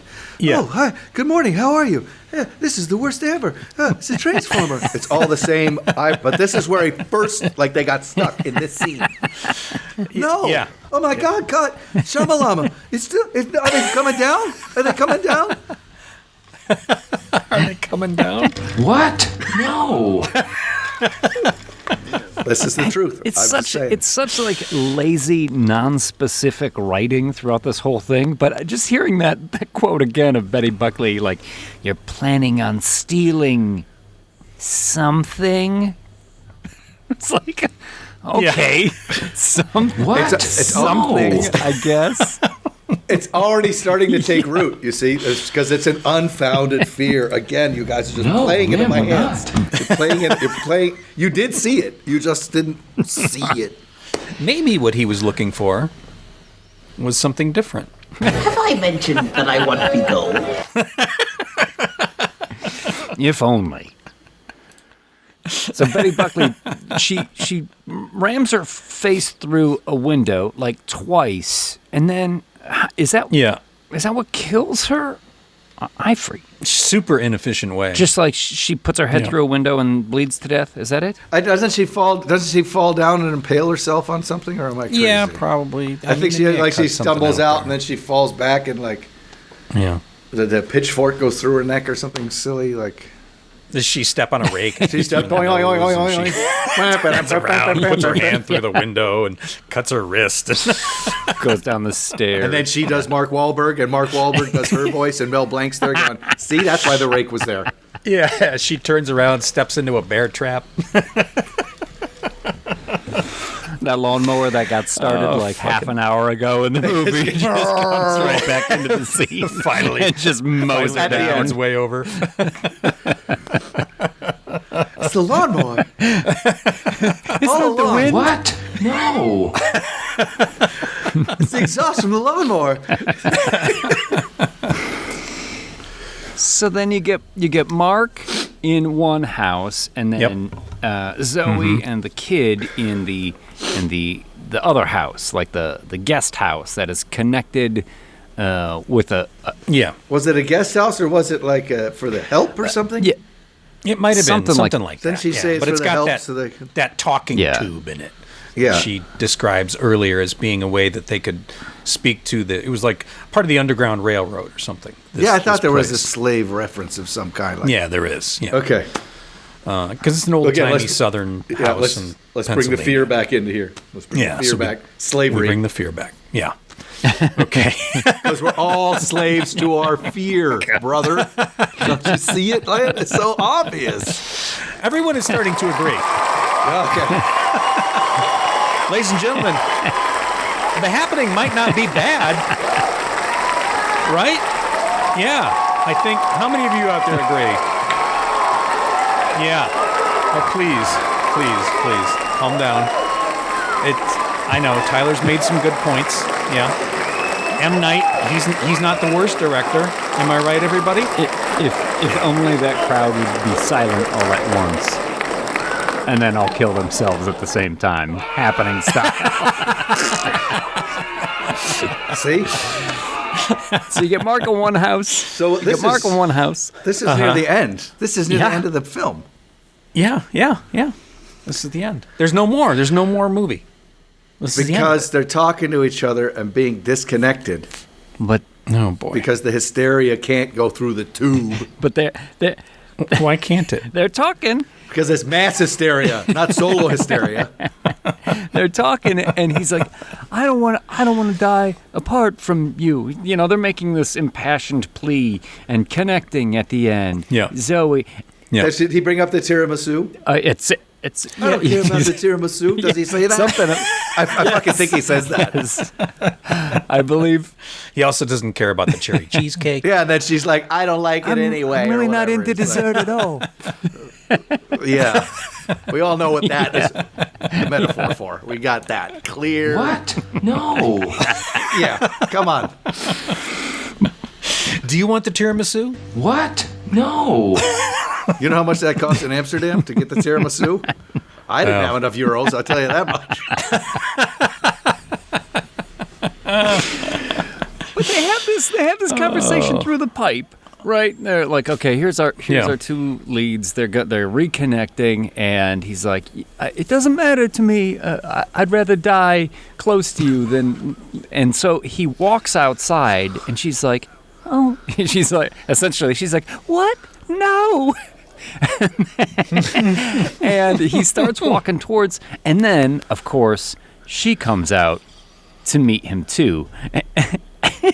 Yeah. That was, but Dragging the little girl along to die. I was like, it's But she doesn't want her to die. for you to be like, all right, fine. If we're gonna die together, we die together. And but she doesn't have to bring that girl out to her death too. She does.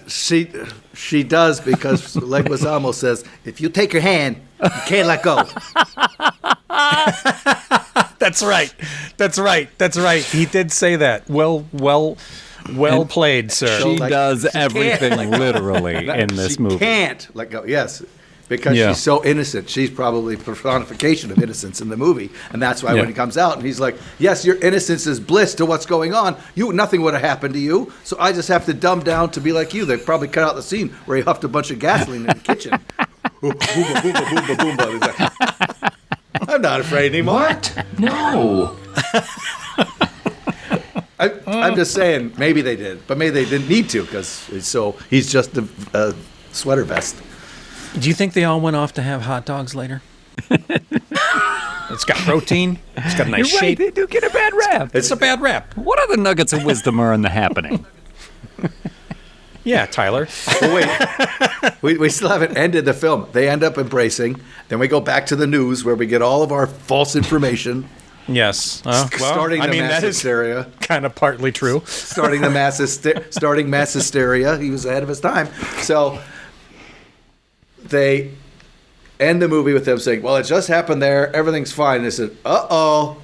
Could be a situatory in San Francisco or whatever the hell they say. It was France. But that's right. But before that final little dun-dun-dun, we get Mark and Zoe and the kid. Now they're back in Philadelphia. Now they live together. They're all in one. Yeah. They're a big happy family. It's over. But It's over. Why do they have Oh my houseplants? God, that was the question I was going to ask. They're all plastic. Zoe Deschanel's got a pregnancy test out, and she's in the bathroom, and there's houseplants behind her. I thought, fuck that noise. Yeah. And she goes out to the street to see him. Yeah. Yeah. That was good acting on her part. I was really happy for them. Yeah, she really played it up well. That was nice. But yeah, houseplants. Come on. You went through that whole situation. They never knew it was plants though. That was just like that one guy. Did. Yeah, the plants. They did. The fucking experts are like, neurotoxins. Experts again. See, The plants could release Experts. a neurotoxin to defend Don't listen to the expert. Don't listen to the experts, man. Come on. That's what the whole thing is. And at the very beginning, they say we can't explain it, so they're trying to explain it away. But even the scientist is like, "Nah, it can't be explained." What? Yeah. No. So, and then you go to France because French Our people. science teacher has deduced throughout this movie that it's plants. You got to stay out of large groups, and it's only affecting the Northeast. So at the end, they move back to Philadelphia, a big city, the Northeast, in a with big house city, plants. and get plants in the house. Because at the end of a hysterical event, everything is back to normal like that because it was all in your head. Otherwise, they'd have tractors full of bodies going down the street because where are all the dead people? Like they cleaned it up and I had to wonder that myself. Like, how many people actually did kill themselves? Because they don't actually say, but it seems like everyone is doing it. They can't. Like in Central Park, it seems like everyone stopped. Everyone's going to do it. So and everyone dies, but they have to point be does it inside stop? of. It's in limited, areas. Like it's going to be by the Champs-Élysées because that's where all the people are. And there's someone. Have you read that this happened in Philadelphia? What happened? They killed themselves. No, like this. What's that guy doing over there? American assholes. Is he clawing his face? Look at that mime! Oh, he is pretending to hang himself. No, he is trying to slit his wrists. Oh, thank goodness, none of these things actually exist. It's only in his imagination. And then the guy around the corner doesn't see. He just says, "Someone's trying to slit their wrist. Slit your wrist." But we only have imaginary things in France. that should have been a scene. The mimes live. A mime miming suicide just over and over in various ways because he doesn't have anything in him. Just keep cutting back to him. Just keep cutting back. Yeah. He's at a table. He's got the invisible gun. He's putting one bullet in. He's crying. Man, you get that. You get salutes. You get that. He's putting on his invisible dress military uniform. Putting the noose around his neck and then hanging himself invisibly. And that mime, he probably would die because of the hysteria. But the mime doesn't buy into it because he's in his own thing. Right. As soon as he's in his own box. Yeah, it's all in his mind. From it. Yeah, so to speak. That is good. Well done, sir. That is. They do a little time jump at the end of it too, where it's like 3 months later. I did think, like, what are you doing in Philadelphia? But then I thought, well, if everyone killed themselves like that, housing prices would have went like way down. Yeah. So it's probably really affordable. It's Hey, true. look, we got a big, nice apartment now, right downtown Philly. We got the whole building. This is great. You got the whole building. $50 a year. Yeah. How that would have changed the world so much. Can you imagine, like, if, like Mother's Day, you get your mom some, like, flowers or a nice house plant? It'd been like the most passive-aggressive fuck you all of a sudden. Hey, Mom. Here you go. Hey, Mom, here's a hand grenade. I think it's dead. Yeah. This should be fine. Don't get angry around it. Yeah. Did you see the? I'm just going to jump over to the trap, which is just a blatant marketing scheme so that he can film his daughter performing. So, Yeah. And it's embarrassing. It's embarrassing.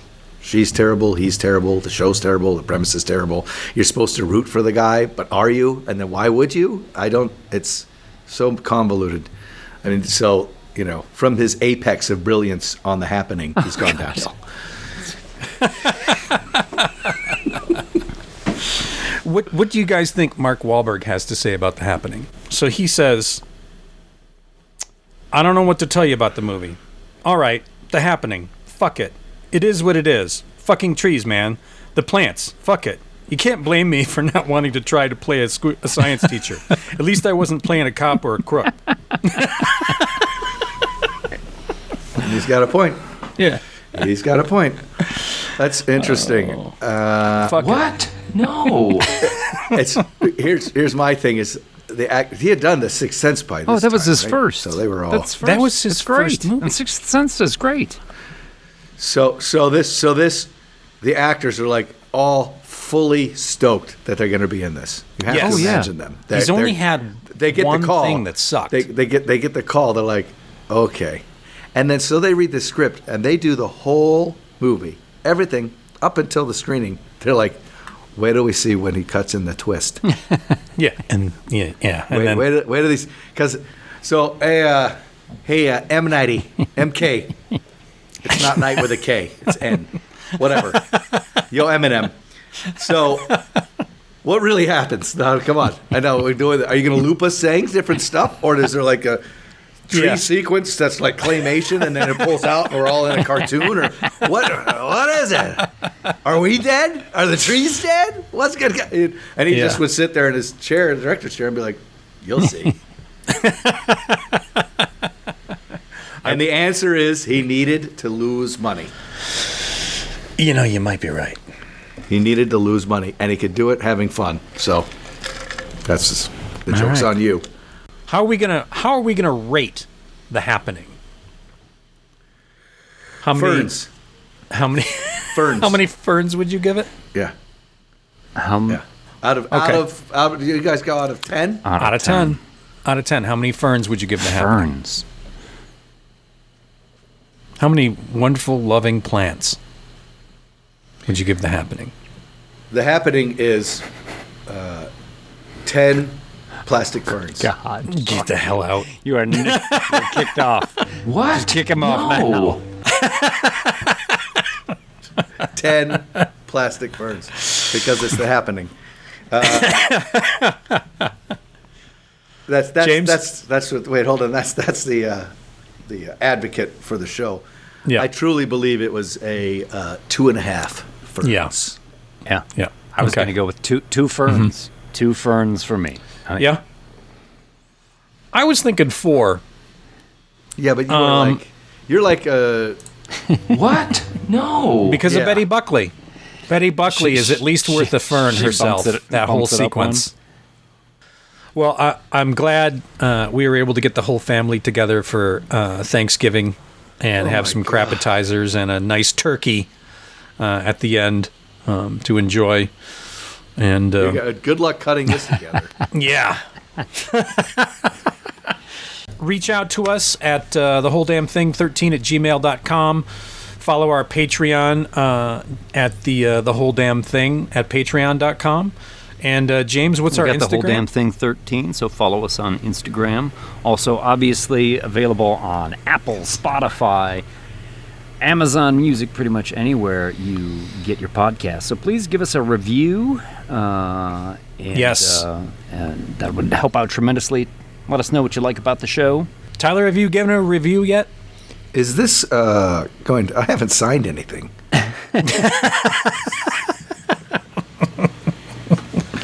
Tyler, you got to go to Apple and review it. Say a little something about it. Oh, boy. I don't know. I'll just go as myself then, because I don't want to be like, one of those people that do like fake reviews. Otherwise, I just... No, I don't want you to give a fake review. I would never ask anyone to give a fake review. Even our mom gave a real review.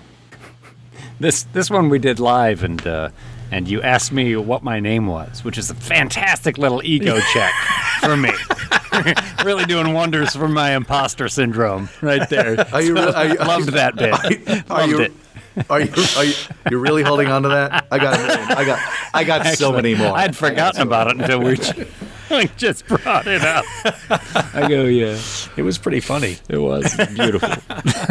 Not as good as when I said Mike McCarthy. That was a good one too. Oh, that's a good one. I saw on Twitch. Not McCarthy. Tail. The whole damn thing. Take us out, Tyler. And that ends another episode of The Head, The Tail, The Whole Damn Thing. Thank you so much for joining us. hopefully next time we'll have more information that'll be more interesting. Happy Thanksgiving. Say happy Thanksgiving. Yeah, see? Happy Thanksgiving, everyone. I hope There that you you go. don't have your usual family problems, but you can be pretty assured that you will. We obviously didn't have any family problems tonight. Problems speaking, I think, a little bit. Join us next time, folks. We're sure to entertain. Guaranteed. It's going to be Videodrome and The Substance. Why don't you tell them about that?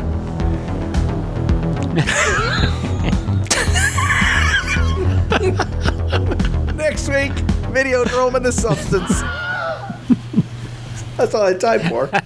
That's good. You guys are killing me.